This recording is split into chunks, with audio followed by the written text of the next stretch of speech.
Hey guys, and welcome to the Working Money channel. So as Bitcoin did make a new high the other day, guys, we did see Bitcoin go up to $100,000 per coin. The Robinhood CEO did state crypto adoption is here. We're still very early in the adoption cycle of this new tech called crypto, he said. He made an appearance on Fox Business. Listen to this. Is combined to bring us to this $100,000 plus coin level. I understand the Trump pump. You might have come up with that phrase. I certainly understand even Jerome Powell's remarks yesterday, I think, when he compared it to gold. There was a lot of events simultaneously. The new SEC guy coming in, very accommodative, very supportive of this. But what made this click just now? I think that if we're still very early in the adoption cycle of this new technology.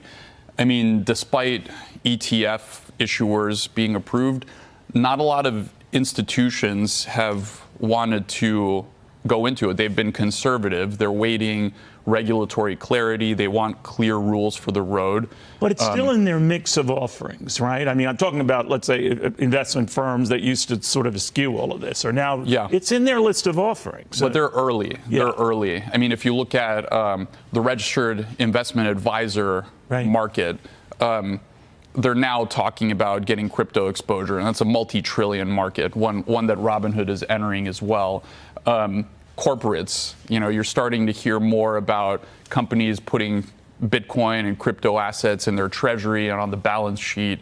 You have talk of a Bitcoin strategic reserve held by the U.S. government. Devoted to this. I mean, that would be a game changer. Yeah, and if that were to happen, other countries would surely follow suit. And the argument is, if it is like gold, as Jerome Powell said, we have a gold strategic reserve, why not contemplate diversifying that into cryptocurrencies? But I think the larger point is, this is at the frontier of innovation in financial services. It's not just a tradable asset, but it's the next evolution of infrastructure, like how we went from mainframe to on-premise to cloud.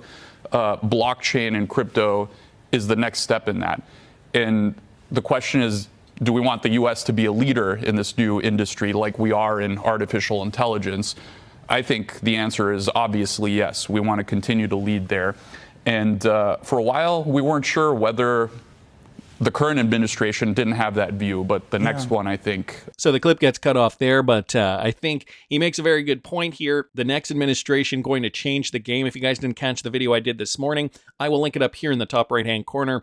Donald Trump just appointed David Sachs to be their crypto and AI czar. So another very positive move for cryptocurrency in the United States of America. So wanted to thank Good Morning Crypto for posting that, guys. Black Swan Capitalist bringing this to our attention. Alert, if you guys are using Uphold, be very careful. Reports of liquidity issues in selling, transaction failures, and network delays are piling up. So, be sure to have many different options available to you guys. Your money could be at risk. Don't just rely on one cryptocurrency exchange. One of the things that I've made a dedicated post to over there at patreon.com/workingmoney channel. Again, guys, we're in the last days, $5 a month. That price is going up. Join now if you want to be grandfathered in at that $5 price point.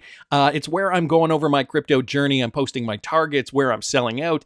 The $15,000 plus altcoin portfolio is also, I think, of interest. We could, in fact, still see some 100x bangers, and some of those coins are already doing very well. So patreon.com/workingmoney channel if you guys are interested. You do not want to risk, losing money during the bull run, right? We want to sell our cryptocurrency, sell high, buy low. That's the idea. And, if we're getting reports like this from Uphold, that is not a good sign, guys. It's a good sign that the crypto market is ripping. The high liquidity event is probably what is creating these problems.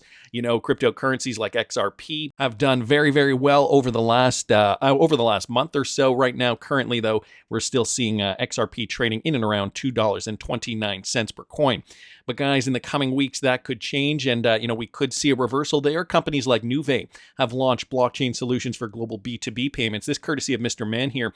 And Nuvei, for those of you guys who do not know, they do offer XRP as a payment option. So interesting to note, Nuvei has launched a blockchain-based payment solution for merchants across Latin America, saying it enables these businesses to make faster cross-border payments or B2B payments and settlements. The new solution allows businesses to use a Visa-supported physical or virtual card to make payments using stablecoins from their digital wallets anywhere Visa is accepted. So they do have that feature also. Nuvei's new blockchain-based payment solution is offered in collaboration with Visa, vertically integrated issuing partner Rain, and digital asset custodian and wallet solution provider BitGo. So they're integrating all these different platforms into their service. By integrating stablecoin technology, though, into our payment platform for B2B settlement, we're ensuring our merchants continually receive unparalleled flexibility, security, and global reach. This is a statement from their CEO.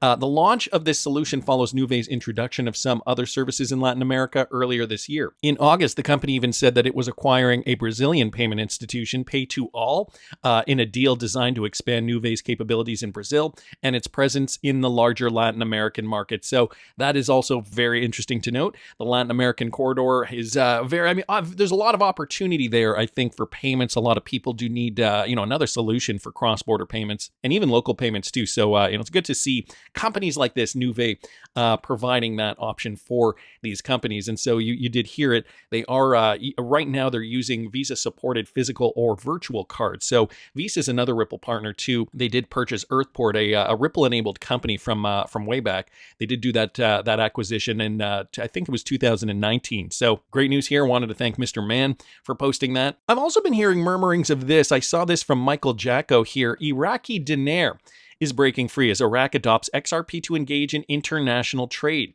So are they going to be using XRP, guys?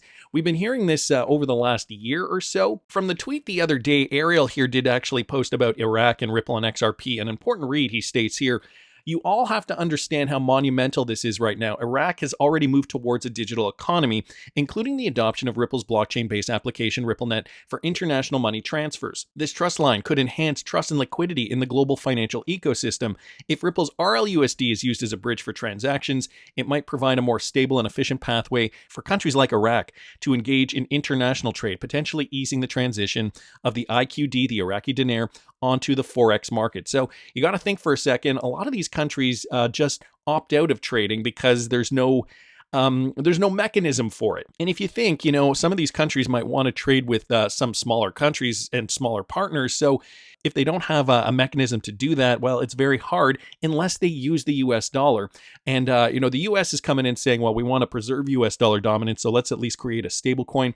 Well, these guys can, in fact, use a stable coin if they want, or they could just use XRP specifically. The RLUSD is a very interesting move. I don't know if it's just going to be another stable coin or if there's going to be something more to it that Ripple has planned that they're not telling us yet. So Iraq adopting Ripple's technology, engaging with RippleNet, this basically streamlines cross-border payments, reducing cost and time. It'll give us improved transaction efficiency, might encourage quicker integration of the IQD into global foreign markets. We are on the cusp of a new dawn for this entire planet, and you just witnessed a major breakthrough today. Can you imagine how financially abundant life will be for you very soon? I'm sure the CBI is watching this right now. So something else that I noticed here, I did a little bit more research, and there was a podcast which is listed down here. I'll link this in the description of the video. My FX buddies. For those who can't get on Ohm and who don't have access to the forum, you can check it here. XRP pair with Iraqi dinar. This is again from last year, July 2023. Actually, right before we got the Ripple SEC verdict. This did ignite speculation on the growth of XRP in Iraq. So I have not actually listened to this yet, but regardless, I do think it is interesting, an interesting direction we are certainly moving in. Anyway, I'll link all this in the description of the video if you guys want to look into this further. Wanted to thank Michael there and Ariel just for posting that. Mike Manfield with some more Ripple partner news, guys. Airwallex celebrates EMEA momentum. So we know Airwallex, they're a global leading payments provider, and they're a financial platform for modern businesses, and they're set to end 2024 on a high thanks to significant growth across Europe, the Middle East, and Africa. So the EMEA region, and so the company has also significantly expanded its footprint across the region with the formal opening of a new office in the 9th arrondissement in Paris, France, and first hires in Abu Dhabi and Dubai in the United Arab Emirates. So moving into France and the Middle East, interesting, Airwallex has also expanded headcount in its Tel Aviv and Vilnius offices, and has made 2 senior executive director appointments in London and Amsterdam. So it sounds as though Airwallex is becoming a global company now that is enabling RippleNet technology, or that has enabled RippleNet technology. The region's growth is part of a broader story of growth for Airwallex, which has surpassed $100 billion in annual processing volume, up 60% year on year. Airwallex has seen growing volumes across all their products, including payments, FX payouts, and issuing, and an annual run rate revenue of over $500 million. So Airwallex really hitting it out of the park here. Simon Ellis, the head of operations, he did say Airwallex is in growth mode. We are investing in local strength across the EMEA region in order to fuel our ambition to drive success for our 100,000+ customers across the world. So boom goes the dynamite. Huge news there for Airwallex, guys. They are expanding, and it looks as though 2024 was a very, very successful year for them. So we're going to continue to see the flywheel effect, and as these Ripple partners become more successful, we're just going to see more demand over the XRP ledger over time. At least that is my assessment of the matter. Anyway, I wanted to thank Mike for pointing that out. And so some of you guys were asking me about Velo cryptocurrency collaboration incoming between XRP and Velo, which one is it? Every tweet happens for a reason. And so that's interesting because the Velo team did post this. Okay, Xian Li here posted this originally. I see Velo tweeting about Ripple a lot lately. What does it mean? And somebody from the Velo team actually responded here. Every tweet happens for a reason. Of course it does. Everything is strategic there. Velo official, they said Ripple aims to create an internet of value for seamless financial transfers. It provides faster, more transparent, and cost-effective financial solutions compared to traditional methods.